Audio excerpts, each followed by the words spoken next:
Cik. Assalamualaikum warahmatullahi wabarakatuh. Izin Bang Maman dan semua sahabat-sahabat. Ini mohon maaf sebelumnya nih. Perkenalkan saya Dede Kurniawan. Ini sorry nih kesannya saya kayak penumpang gelap di sini ya. Saya bukan kader PMI di sini, cuman karena diundang senior datang kemarin jadi rasanya beringat juga untuk ikut di sini. Tapi menurut saya nggak penting saya dari mana, nyapa saya siapanya. Tapi yang penting ide-ide kita, argumen-argumennya bisa dapat hidup dan bisa kita jadikan sebuah pembelajaran bersama-sama. Jadi gini Bang Maman, saya punya pandangan yang berbeda dari Bang Maman yang mengatakan kita harus membaca RUU-nya atau draft-nya atau ini segala macam.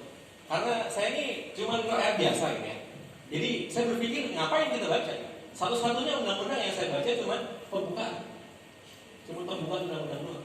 Kita walaupun ngebaca yang ribuan halaman tadi, belum tentu kita paham. Karena bahasanya ada bahasa-bahasa hukum, ada bahasa-bahasa segala macam.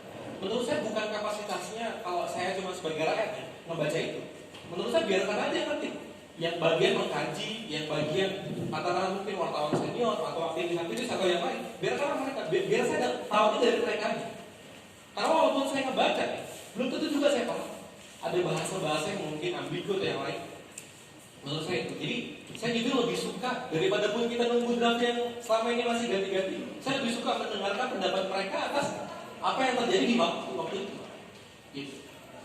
Menurut saya itu yang pertama. Karena kalau semua suruh membaca repot orang anggota dewannya semuanya belum tentu bisa membaca semua. Dari ribuan halaman itu mungkin ada beberapa halaman atau mungkin bagian besar. Saya yakin sebagian besar mungkin ada juga apa yang belum dibaca sama anggota dewan. Dan terkait Omnibus Law ini Bang, saya pribadi kalau ditanya mendukung atau tidak atau menolak, jawaban saya sebenarnya menolak. Tapi saya juga percaya Omnibus Law ini terobosan pemerintah yang dibilang Bang Maman tadi, ya betul. Saya coba melihat ini dari sisi sebagai seorang rakyat, sisi sebagai pemerintah juga sebagai seorang pengusaha. Memang ini terobosan.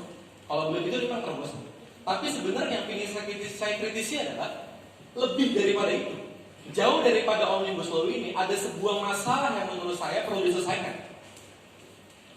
Sebelum saya lanjut, coba kita review sejenak ke belakang. Kita lihat dari mana sih asalnya Omnibus Law ini? Asalnya adalah sebenarnya dari pemerintah. Ya, kalau yang saya dengar tidak ada usul dari pengusaha itu nggak ada katanya. Data dari pemerintah yang mengatakan bahwasanya pengangguran kita sudah sekian juta, semakin banyak semakin meningkat, apalagi pandemi. Maka dengan banyaknya pengangguran, solusi yang ditawarkan oleh pemerintah, oleh Pak Jokowi adalah mendatangkan investor masuk ke Indonesia. Nah, masalahnya adalah investor kalau masuk itu peraturannya ribet katanya. Jadi disederhanakan dengan Omnibus Law dengan harapan investor masuk ke Indonesia. Setelah investor masuk, kemudian akan dibangunlah simbol-simbol ekonomi baru gitu Pak.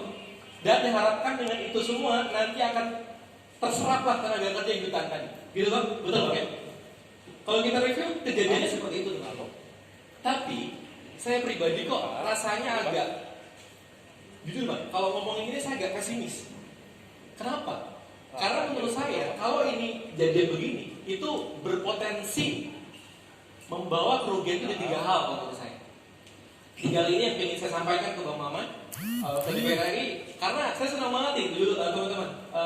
Saya senang banget bisa ngomong di sini karena selama ini saya ingin bersuara, tapi percuma. Saya ikut demo juga. Dari awal juga saya udah bikin kayak Bang Maman. Ngapain? Saya ngomong di media sosial juga followers saya sedikit. Gak ada juga yang lihat. Toh nggak ada orang-orang penting juga mungkin yang lihat. Ngapain? Mending ngomong gini langsung dengan orangnya, gitu. dengan DPR ini. Dalam hal ini Bang Maman. Ini aplaus banget. Tepuk tangan buat Bang Maman yang sudah membuat ini. Kembali ke tadi Bang, ada 3 yang saya kritisi. Yang pertama, yang menurut saya ini perlu di dalamnya adalah soal investasi. Ini bahkan jauh daripada Omnibus Law. Kalau saya pribadi memandang kalau sekarang investasi ini, mohon maaf, agak bullshit. Kenapa? Karena gini Bang, kita mendatangkan dana dari luar masuk ke Indonesia, dibangun pabrik, dibangun simpul ekonomi dan segala macam. Rasanya kok rakyat tetap gak sejahtera. Karena apa? Kita hanya kerja di situ. Bukan uang kita, bisnis itu bukan punya kita, kedaulatan bukan punya kita. Sebagai contoh, Mungkin ada dana asing yang masuk ke Kalimantan Barat, di sini dibangunlah pabrik-pabrik kelapa sawit atau yang lain segala macam. Toh orang-orang Kalbar cuma kerja di situ. Sewaktu-waktu bisa dibuang, sewaktu-waktu bisa dipecat, sewaktu-waktu bisa diganti. Mitra-mitranya petani-petani sawit yang jadi mitra perusahaan, saya lupa namanya, plasma apa segala macam itu pun bisa sewaktu-waktu, Pak. Jadi ini sebenarnya kita mendatangkan investasi itu untuk apa? Percuma. Saya yakin banget dengan investasi yang banyak pasti 100% Indonesia bakal maju. Tapi untuk apa Indonesia maju? Tapi kalau orangnya nggak sejahtera. Yang kita cari ini kemajuan Indonesia atau kesejahteraan Indonesia. Saya berpikir kalau investasi itu kadang tidak mendatangkan kesejahteraan. Kalau memang investasi bisa menyerap tenaga kerja, data Bang, mengatakan 2010 1 triliun dana yang masuk ke Indonesia itu menyerap 5.000 karyawan. 2010. 2016 dengan nilai uang yang sama 1 triliun itu hanya menyerap 2.200 karyawan. Ada penurunan. Kenapa? Yes, berganti dengan teknologi semuanya. Kalau udah nggak ada lagi orang-orang yang menjaga, bank sekarang sudah mulai bergeser ke fintech, teller bank udah mulai nggak ada, semua udah mulai berganti. Maka yang terjadi adalah berkurang yang terserap dari dana itu. Terus kita mau masukin dana berapa lagi ke sini? Dan ditambah lagi, sekarang yang berkembang di Indonesia adalah UKM-UKM yang katanya UKM, fintech, e-commerce segala macam, yang sebenarnya mohon maaf itu nggak mesejahterakan kita. Yang dijual bukan barang-barang kita di situ. Yang untung bukan kita yang sebenarnya. Saya lebih suka konsep seperti Singapura. Ketika orang memasukkan dananya ke Singapura, di Singapura itu setelah investasi, dananya untung nih, bisnisnya untung, tidak boleh dibawa keluar, tapi harus diinvestasikan ulang di situ 10 turunan bisnis baru boleh cabut.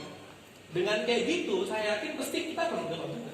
Kalau sekarang orang bisa masukin uang ke Indonesia, kemudian untung dibawa pergi, yang untung mereka bukan kita. Kita bisa sewaktu-waktu ditinggalkan. Itu. Yang pertama, saya agak kurang percaya dengan investasi bisa mengangkat kesejahteraan, investasi bisa mengangkat angka pengangguran tadi. Yang pertama itu. Yang kedua, di sisi lain, investasi itu juga merusak lingkungan. Sebagai contoh, kita ngomongin Kalimantan. Saya kebetulan Bang, beberapa waktu saya tinggal di Kalimantan Timur. Kita menyaksikan di sana bagaimana geliat ekonomi karena tambang luar biasa. Sebelumnya beberapa kota seperti Balikpapan itu sangat luar biasa minyak. Tapi mulai 10 tahun terakhir habis. Semua pada pergi. Masyarakat mulai risau akan hidup dari apa lagi. Dulu kayu habis, minyak habis, sekarang tambang. Setelah tambang habis apa? Nggak tahu. Karena apa? Tambang sekarang pun masalahnya banyak sekali. Dari mulai luasan wilayahnya, dari mulai peraturan-peraturan yang pertambangannya.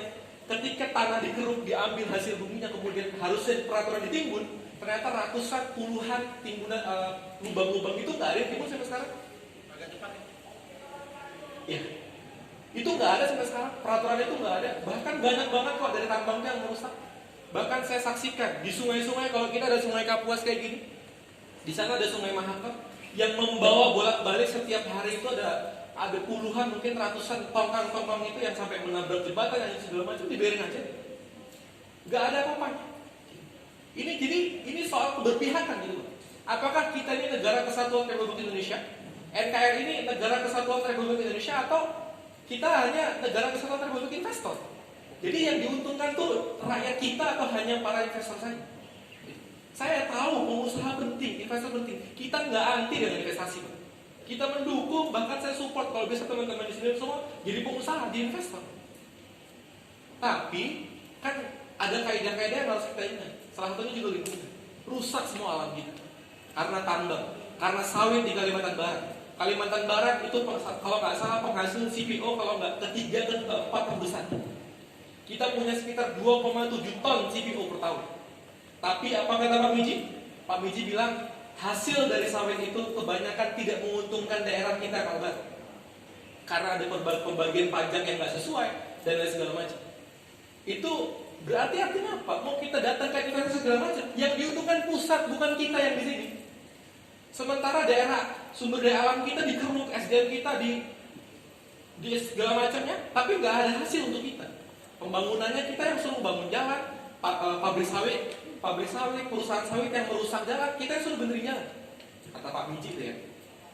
Pak Miji juga bilang, aturan-aturan yang dibuat daerah, kata Pak Wijing, Bang, saya mengutip aja, itu sebenarnya tidak ada yang menyulitkan, katanya. Yang menyulitkan itu sebenarnya nggak ada, karena apa? Peraturan-peraturan daerah yang dibuat itu sebenarnya adalah tempelan dari SK, dari Perpu dan segala macam. Kata beliau kayak gitu. Nah, jadi menurut saya juga sebenarnya kan tadi tujuan awal kan ingin meningkatkan ekonomi, Bang, dengan mendatangkan investor. Menurut saya investor masuk ke Indonesia itu bukan nggak mau kok, mau kok. Dan yang menjadi masalah bukan peraturan, tapi yang menjadi masalah adalah korupsinya. Yang jadi masalah adalah birokrasinya. Yang jadi masalah adalah itu kok, penegakan hukumnya. Bukan di masalah pada peraturannya, saya rasa. Nah, kemudian yang perlu kita garis bawahi lagi adalah yang nomor 3, Bang. Ini soal perizinan. Perizinan kayak AMDAL segala macam tadi, itu memang bisa dibilang itu menyulitkan. Yes, dari sisi pengusaha ya. Tapi dari sisi lingkungan, dari sisi kita sebagai masyarakat, agak sulit sedikit memangnya, kenapa sih? Toh kalau cepet-cepet juga kesannya juga banyak yang salah kok. Kita banyak lingkungan yang rusak akhirnya. Mohon maaf, Bang, tambang-tambang sekarang memang jadi makin banyak. Listrik kita aja, PLN kita rugi. Setelah saya baca-baca, saya pelajari kenapa listrik PLN kita bisa rugi. Kenapa bisa rugi? Salah satunya adalah kerugian terbesarnya karena apa? Karena PLN harus membayar kelebihan kapasitas listrik yang diproduksi sama pembangkit listrik swasta. Dan itu 35.000 watt di Jawa dan Bali. Dan itu PLN nggak bisa berbuat apa-apa karena aturan. Setiap pabrik penghasil listrik, bahasanya apa bahasanya? Pembangkit listrik dari swasta, semua listriknya harus diambil sama PLN. Sedangkan PLN sudah over kapasitas di Jawa dan Bali, dan itu overnya 35.000 watt kalau nggak salah. Angkanya segitu. Itu kan gila, Bang. Nah, kenapa nggak yang begini-begini dulu dibenerin, Bang? Yang ini semua dibenerin dulu, baru deh ngomongin Omnibus Law. Yang dalam dulu deh. Saya lebih suka pendekatan pembangunan ekonomi kita itu ya, pembangunan dengan pendekatan ekonomi biru, di mana pendekatan pembangunan itu disesuaikan dengan sumber daya alam, sumber daya manusia dan daerah masing-masing. Oke ya. Sebenarnya belum sih, masih banyak ya, karena iya. Bentar lagi, Bang, sebentar. Karena gini, Bang, karena kita nggak etis juga. Sekarang gini, di Papua ada brasisasi, ribuan hektar dibuat menghancurkan hutan-hutan. Sementara orang Papua nggak makan beras, orang Papua nggak nanam, kulturnya nggak nanam mereka. Kultur mereka makan sagu, kultur mereka adalah memelihara hutan. Dipaksa untuk membuat lahan yang ribuan hektar itu. Kalau nggak salah 1,2 juta hektar, ditargetkan dalam waktu 3 tahun. Itu hampir mustahil. Pada zaman Orde Baru sudah dibuat. Bahkan selama 50 tahun itu tercipta sekitar 40 hektar kalau nggak salah. Kalimantan dengan sawitnya dan segala macam, menurut saya ini dulu diselesain gitu, Pak. Pendekatan pembangunan ekonomi kita, ini kok seolah-olah selama ini hanya menguntungkan mereka, tapi rakyat itu dikorbankan terus. Nah, jadi yang saya pertanyakan di sini adalah Omnibus Law ini memang menjadi semangat tambahan buat saya dan teman-teman, saya yakin semuanya, untuk apa? Untuk mulai peduli sama politik, untuk mulai kita kalau bisa tuh masuk ke dalam politik itu sedini mungkin, biar ngerti begini-begini. Nah, tapi dengan Omnibus Law ini, saya menjadi bertanya-tanya gitu, sebenarnya arahnya ini kemana? Sebenarnya dalam arti Omnibus Law ini keberpihakannya itu kemana? Apakah berpihak ke kita atau enggak? Karena faktanya di bawah, saya banyak ngobrol sama UKM-UKM juga, ternyata kejadian sekarang yang diuntungkan mereka masih, bukan yang kita. Gitu. Jadi ini soal keberpihakan, Bang. Kita coba bukti, Bang. Wassalamualaikum warahmatullahi wabarakatuh.